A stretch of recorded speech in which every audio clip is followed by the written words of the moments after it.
আসসালামু আলাইকুম প্রিয় দর্শক, অন্নমঞ্চ আলোচনায় আপনাদের সকলকে স্বাগত জানাচ্ছি। থাম্বনেল দেখে নিশ্চয়ই থমকে গেছেন, কিন্তু সত্যি বলুন তো, থমকে যেতে পারেন কারণ কথাটা হয়তো প্রথম শুনছেন, কিন্তু অবাক হয়েছেন কি?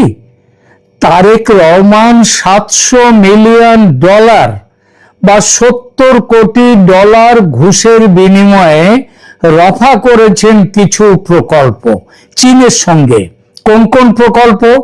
লালমনিরহাট বিমানবন্দর আধুনিকীকরণ, তিস্তা বাঁধ প্রকল্প, মংলা এসইজেড, যুদ্ধ বিমান ক্রয় ইত্যাদি।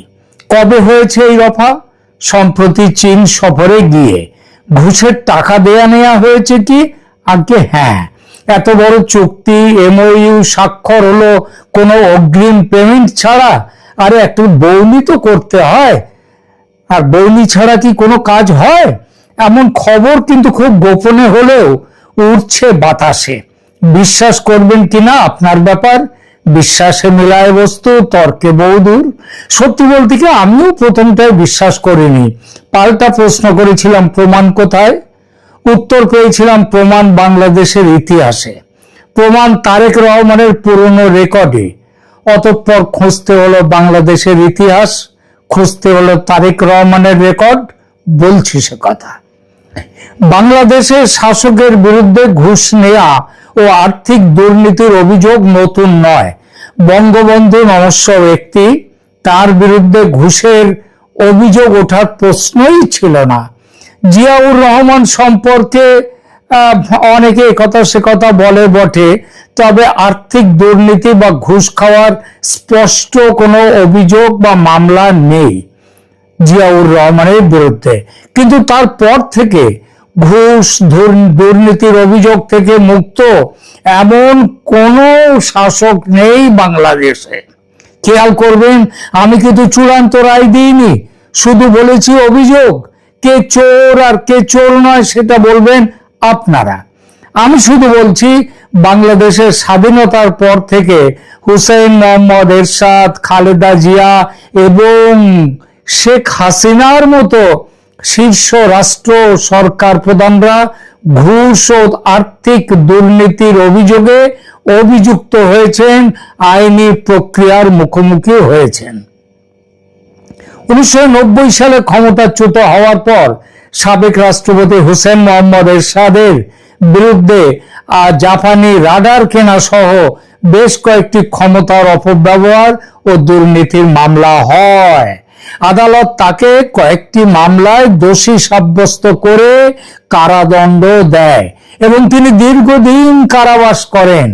তিনি প্রথম শীর্ষ শাসক যিনি দুর্নীতির দায়ে আইনগতভাবে সাজাপ্রাপ্ত হন। এরপর তিনবারের সাবেক প্রধানমন্ত্রী ও বিএনপি চেয়ারপারসন খালেদা জিয়ার কথা ধরুন।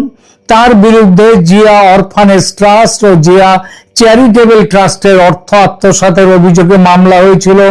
বিচারিক আদালতে সাজা হলেও পরবর্তী সময়ে ওই 24 আগস্ট অভ্যুত্থানের পর, কারণ এই অভ্যুত্থানের তার দলও তো একটা শরিক ছিল, তো সেই অভ্যুত্থানের পর নতুন সরকার গঠিত হওয়ার পর অন্তর্বর্তী সরকার মোহাম্মদ ইউনূসের ব্যবস্থাপনায় দেশের উচ্চ আদালত ও সুপ্রিম কোর্ট তাকে এসব দুর্নীতি মামলা থেকে সম্পূর্ণ খালাস করে দেয়। আসা যাক তারপরে শেখ হাসিনা ও তার পরিবারের আর্থিক দুর্নীতি প্রসঙ্গে। এটা অনেকেই মানবেন না, যারা আওয়ামী লীগ তারা বলবেন না না শেখ হাসিনার নামে কোনো কিছু নেই। কিছু নেই সেটা নয়, কিছু তো ছিল। আমি আবার বলছি, অভিযোগ তো ছিল, সত্যি মিথ্যা আমি বলছি না। রূপপুর পারমাণবিক বিদ্যুৎ কেন্দ্র প্রকল্প থেকে প্রায় 5 বিলিয়ন মার্কিন ডলার মানে প্রায় 59,000 কোটি টাকা আত্মসাৎ ও ঘুষ নেওয়ার অভিযোগ উঠেছে সাবেক প্রধানমন্ত্রী শেখ হাসিনা, তার ছেলে সজীব ওয়াজেদ জয় এবং তার কি বলবো বোনের ছেলে, বোনের মেয়ে ব্রিটিশ এমপি টিউলিপ সিদ্দিক সহ পরিবারের অন্যান্য সদস্যদের বিরুদ্ধে। অভিযোগ রয়েছে যে প্রকল্পের ঠিকাদারি প্রতিষ্ঠান রাশিয়ার রোসাটম তাদের কাছ থেকে অতিরিক্ত ব্যয় দেখিয়ে অন্যান্য অপকৌশলে এই অর্থ মালয়েশিয়ার বিভিন্ন ব্যাংক ও অফশোর অ্যাকাউন্টে পাচার করা হয়েছে। বাংলাদেশের দুর্নীতি দমন কমিশন এ বিষয়ে অনুসন্ধান শুরু করলেও শেখ হাসিনার পরিবার ও সংশ্লিষ্ট পক্ষগুলো এই অভিযোগ সম্পূর্ণ অস্বীকার করেছে। এর মধ্যে মালয়েশিয়ার নাম করলাম না, মালয়েশিয়ার বিভিন্ন ব্যাংক আর অফশোর অ্যাকাউন্টে পাচার করা হয়েছিল টাকা। এবারও দেখুন আমাদের তারেক রহমান সাহেব তিনি চীন যাওয়ার আগে তিনি মালয়েশিয়া ঘুরে গেলেন বোধহয় ব্যবস্থাপনা তৈরি করার জন্য, তাই নয় কি? আপনারা এটা ভাববেন, ভেবে বলবেন। যাই হোক, বাংলাদেশের দুর্নীতি দমন কমিশন এ বিষয়ে অনুসন্ধান করলেও শেখ হাসিনার পরিবার ও সংশ্লিষ্ট পক্ষগুলো এটা অস্বীকার করেছে। এছাড়া রাশিয়ার পক্ষ থেকেও এই $5 বিলিয়ন ঘুষের গল্পকে ভিত্তিহীন ও গুজব বলে জানানো হয়েছে। এরপরেও আছে শেখ হাসিনার বিরুদ্ধে পদ্মা সেতু দুর্নীতি ষড়যন্ত্রের অভিযোগ উঠেছে, সেটা কিন্তু পরবর্তীকালে সেই অভিযোগের কোনো ভিত্তি পাওয়া যায়নি বলে মামলা খারিজ করে দেয় কানাডার এক আদালত। এছাড়া মেট্রো রেল ও মেগা প্রকল্প, ঢাকা মেট্রো রেল সহ বিভিন্ন বড় বড় অবকাঠামো উন্নয়ন প্রকল্পে অতিরিক্ত ব্যয় দেখিয়ে কস্ট ইনফ্লেশন করে টাকা নেওয়া হয়েছে ইত্যাদি বলা হয়েছে। এছাড়া শেখ হাসিনার বিরুদ্ধে ব্যাংক কেলেঙ্কারি, শেয়ার বাজার কেলেঙ্কারি ইত্যাদি নানান প্রকল্পে আর্থিক দুর্নীতির অভিযোগ তার বিরুদ্ধে উঠেছে। সম্প্রতি বিভিন্ন মামলায় এই সরকার, অবশ্য এই সরকারের আমলে এগুলোকে তো বিচার বলে না, এগুলোকে বলে কুবিচার, এগুলো আইনের গর্ভস্রাব হয়েছে এখানে, তবে তার শাস্তি ঘোষণা হয়েছে। তবে বাংলাদেশে কি দেখা গেছে, শাসকের হুকুমে চলে বিচার ব্যবস্থা, শাসক যেটা বলবে সেইটা হবে। অতএব আওয়ামী লীগ ক্ষমতায় এলে শেখ হাসিনার শাস্তিও বেগম জিয়ার মতো মকুব হয়ে যেতে পারে এবং যাবে। শেখ হাসিনার পতনের পর অন্তর্বর্তী সরকারের প্রধান উপদেষ্টা হন নোবেলজয়ী মোহাম্মদ ইউনূস। এই পদটি বকলমে প্রধানমন্ত্রীর। দুর্নীতির অভিযোগ তার বিরুদ্ধেও কম নয়।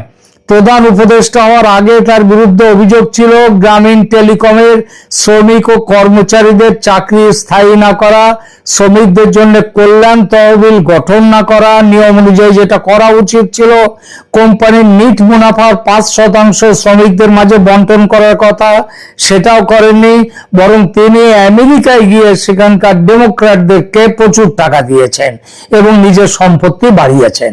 এই সব মামলাই ছিল মোহাম্মদ ইউনূসের আর্থিক দুর্নীতি। জানুয়ারি 2024-এ ঢাকার একটি শ্রম আদালত ডক্টর মোহাম্মদ ইউনূস এবং গ্রামীণ টেলিকমের আরো 3 শীর্ষ কর্মকর্তাকে শ্রম আইন লঙ্ঘনের মামলায় 6 মাসের কারাদণ্ড দেয়। যখন জেলে যাওয়া তার ভবিতব্য, তখন মেটিকুলাস ডিজাইনে ষড়যন্ত্রের অভ্যুত্থান হলো এবং জেলে না গিয়ে ইউনূস হলেন বকলমের প্রধানমন্ত্রী এবং প্রধানমন্ত্রী হওয়ার সঙ্গে সঙ্গে 660 কোটি টাকা আয়কর তিনি মকুব করিয়ে নিলেন।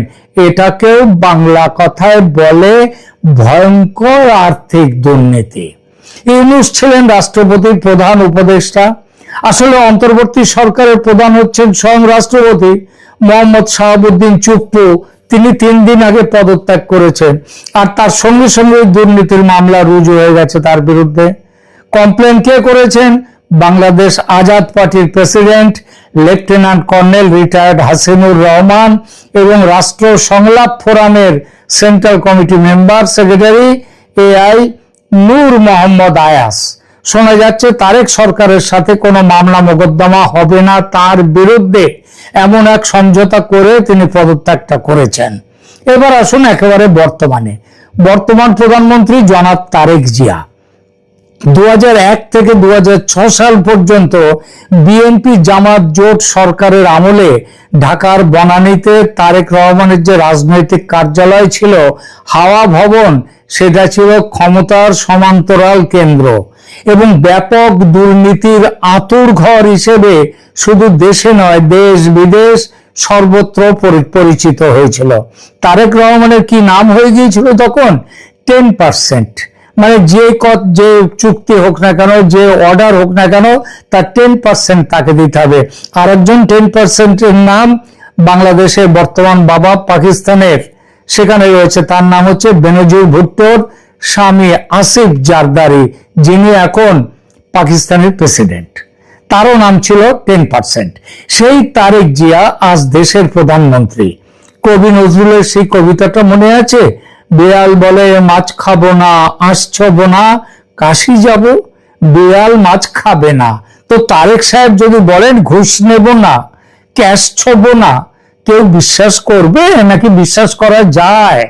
বন্ধুরা, দক্ষিণ এশিয়ার রাজনীতিতে একটি বিষয় বারে বারে ফিরে আসে।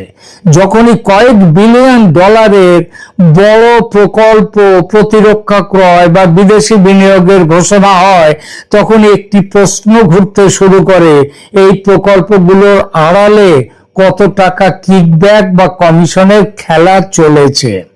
তারেক রহমানের সাম্প্রতিক চীন সফরের পর সামাজিক যোগাযোগ মাধ্যম ও রাজনৈতিক মহলে নানা ধরনের অভিযোগ এবং জল্পনা ছড়িয়েছে।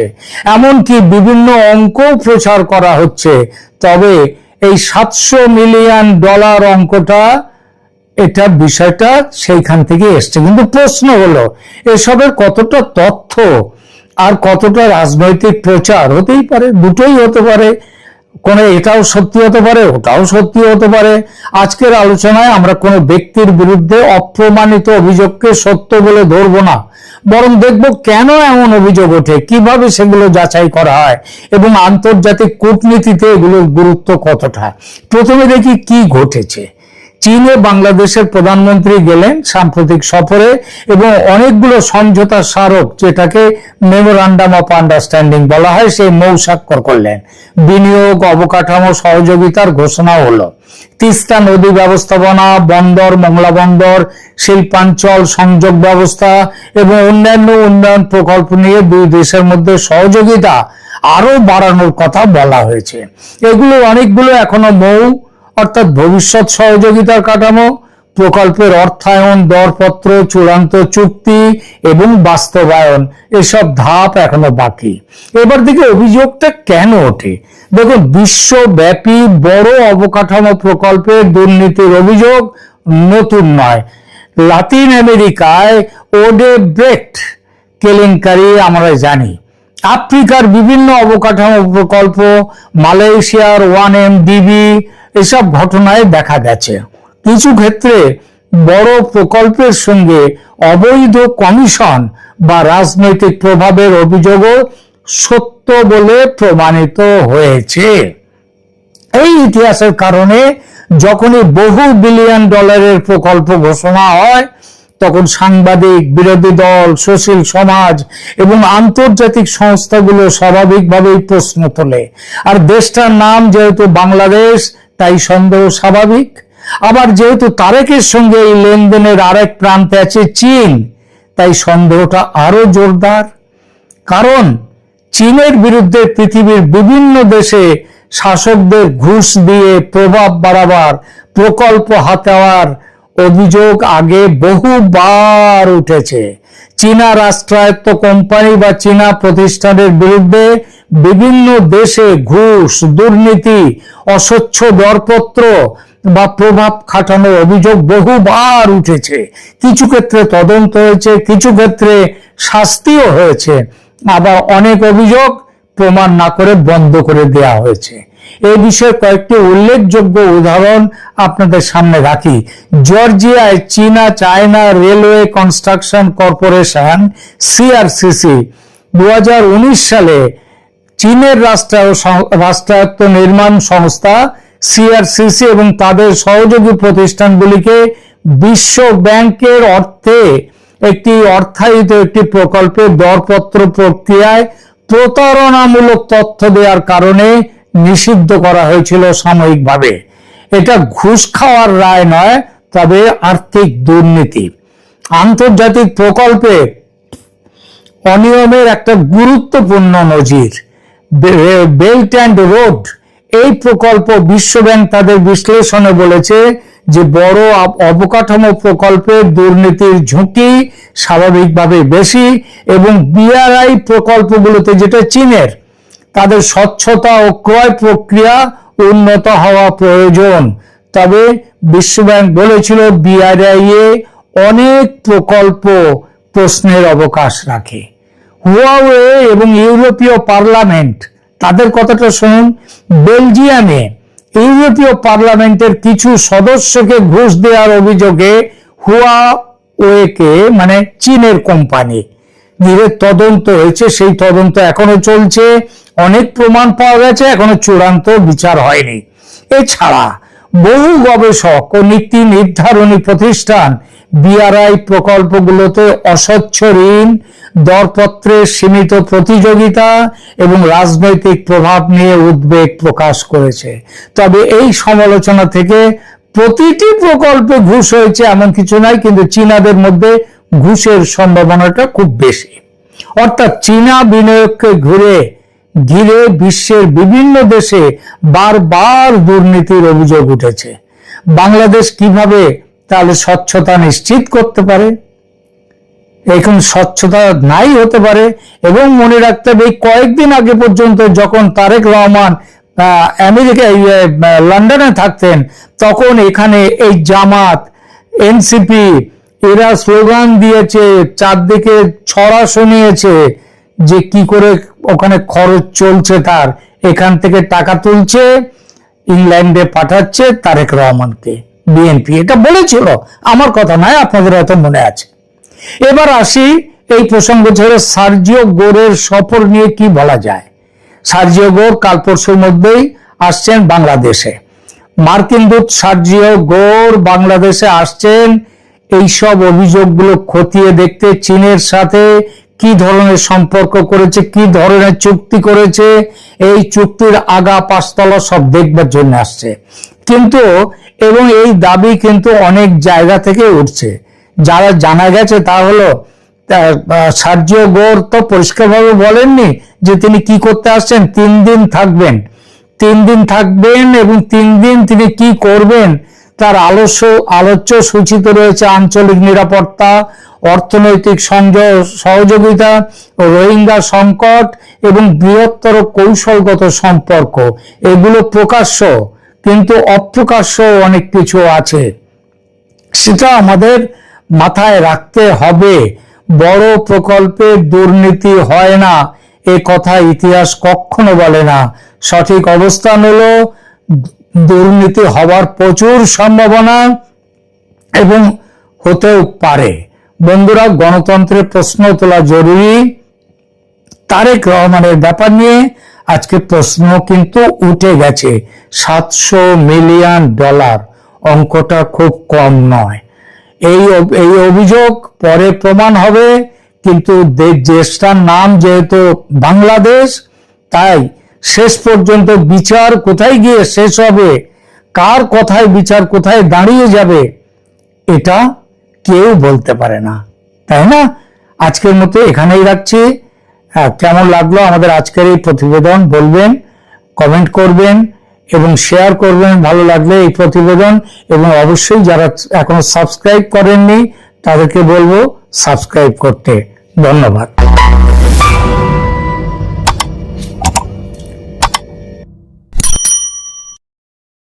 আসসালামু আলাইকুম। প্রিয় দর্শক, এই মুহূর্তে যেই ব্যক্তিটিকে নিয়ে আলোচনা করতে যাচ্ছি তিনি আসলে আলোচনার মতো কোনো ব্যক্তি নন। তারপরও তার একের পর এক বিতর্কিত ভয়ঙ্কর সব কর্মকাণ্ড মানুষের মাঝে এই প্রশ্ন জাগাচ্ছে, তার ক্ষমতার উৎস কোথায়, শক্তির উৎস কোথায়। তিনি হচ্ছেন রাজশাহী বিশ্ববিদ্যালয়ের ছাত্র সংসদ রাকসুর জিএস সালাউদ্দিন আম্মার। একের পর এক সন্ত্রাসী কর্মকাণ্ড, একের পর এক অনৈতিক কর্মকাণ্ড করে গেল, তার বিরুদ্ধে কেউ কোনো টু শব্দটি উচ্চারণ করছে না। প্রশাসন একেবারে নির্বিকার, সরকারের পক্ষ থেকেও তাকে নিয়ে কোনো টু শব্দ নেই। আর এ কারণেই সালাউদ্দিন আম্মাররা অপ্রতিরোধ্য হয়ে উঠছেন। সরকার কি বিশেষ কোনো কারণে তাকে ভয় পাচ্ছে, তাকে বিশেষ কোনো কারণে ছাড় দিচ্ছে, নাকি সরকারের পক্ষ থেকে তাকে আসলে পুষে রাখা হচ্ছে বিশেষ উদ্দেশ্যে? যদি তাই হয়ে থাকে তাহলে কারণটি কি? এই শিক্ষার্থী, তিনি তো অ্যাকচুয়ালি শিক্ষার্থী, জিএস হয়েছেন নির্বাচনের মধ্য দিয়ে, কিন্তু তার সন্ত্রাসী কর্মকাণ্ড সবার দৃষ্টি আকর্ষণ করেছে। তার বেপরোয়া বক্তব্য, কথাবার্তার কোনো লাগাম নেই, মানুষের মধ্যে এক ধরনের ভয়ের সৃষ্টি হয়েছে। আমরা 2025-এর 19 ডিসেম্বর তিনি কি বললেন, রাজশাহী বিশ্ববিদ্যালয়ের আওয়ামী লীগ ফ্যাসিবাদের মদতপুষ্ট কোনো শিক্ষক, কর্মকর্তা বা কর্মচারী যদি চাকরি করে তাদেরকে কলার ধরে টেনে টেনে প্রশাসনিক ভবনের সামনে বেঁধে রাখা হবে। বোঝা যায় যে এই কথার ভিতরের বিভৎসতা কতখানি। আর যাদের উদ্দেশ্যে যারা বলুক না কেন, শিক্ষকদের উদ্দেশ্যে তিনি এই ধরনের কথাবার্তা উচ্চারণ করছেন। রাজশাহী বিশ্ববিদ্যালয়ের 6 জন ডিনকে জোর করে পদত্যাগে বাধ্য করা হলো। পুরো বিশ্ববিদ্যালয় প্রশাসন তার হাতের মধ্যে জিম্মি। দল বেঁধে যখন তখন শিক্ষকদের দরজার সামনে গিয়ে লাঠি মারা হচ্ছে, তালা লাগিয়ে দেওয়া হচ্ছে। ছাত্র সংসদের সহসাধারণ সম্পাদক হিসেবে, জিএস হিসেবে শিক্ষার্থীদের যে স্বার্থ সেটি দেখাচ্ছে তিনি তার দলীয় স্বার্থ, তার ব্যক্তি স্বার্থ, নিজেকে জাহির করা, এসব নিয়েই ব্যস্ত। সোমবার সর্বশেষ ছাত্রলীগের সাবেক এক কর্মী সহ 3 শিক্ষার্থীকে দফায় দফায় পেটানো হলো। তিনি নিজে বাঁশ নিয়ে ঢুকলেন বিশ্ববিদ্যালয়ের লাইব্রেরির মধ্যে, যেই লাইব্রেরিতে শিক্ষার্থীরা একেবারে শান্ত শিষ্ট পরিবেশে পড়াশোনা চালিয়ে যাবে, সেখানে ত্রাস সৃষ্টি করলো। পেটানো হলো কাউকে কাউকে, আবার কখনো কখনো বেলচা হাতে তেড়ে যেতে দেখলাম আমরা। কোন এক ছাত্রীকে প্রেমের প্রস্তাব দিয়েছেন কেউ, সে নাকি আবার ছাত্রলীগের কর্মী ছিল, এমনটা অভিযোগ। প্রেমের প্রস্তাব প্রত্যাখ্যান করার কারণ নাকি ওই শিক্ষার্থী আবার তাকে হুমকি দেয়। এগুলো যদি হয়েই থাকে তার জন্য বিশ্ববিদ্যালয়ের প্রশাসন আছে, তারা দেখবে। কিন্তু পরে জানা গেল যে যারা মারপিটের শিকার হয়েছে তাদের 2 জনকে আরো আসামি করা হয়েছে। পুলিশ তাদেরকে আটক করলো। আটক করার পর আবার আমরা কি দেখলাম, পুলিশের জিপে আসামিদেরকে তোলা হয়েছে, সেখান থেকে টেনে হিচড়ে নামিয়ে প্রকাশ্যে পুলিশের সামনেই মব সৃষ্টি করা হলো, প্রচন্ড ভাবে আহত করা হলো এই সালাউদ্দিন আম্মারের নেতৃত্বে, এবং তিনি নিজেই এসব কাজ করেছেন।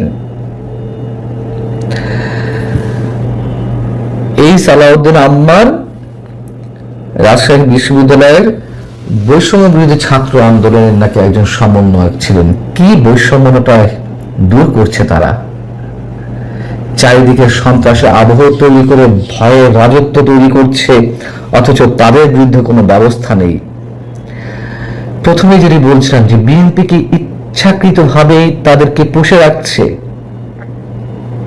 উদ্দেশ্য কি তাহলে? যদি ইচ্ছাকৃতভাবে পুষে রাখে, আওয়ামী লীগ ঠেকানোটাই মূল উদ্দেশ্য, যে আওয়ামী লীগ, যুবলীগ, ছাত্রলীগদের বিরুদ্ধে এদেরকে কাজে লাগানো অঘোষিত ভাবে,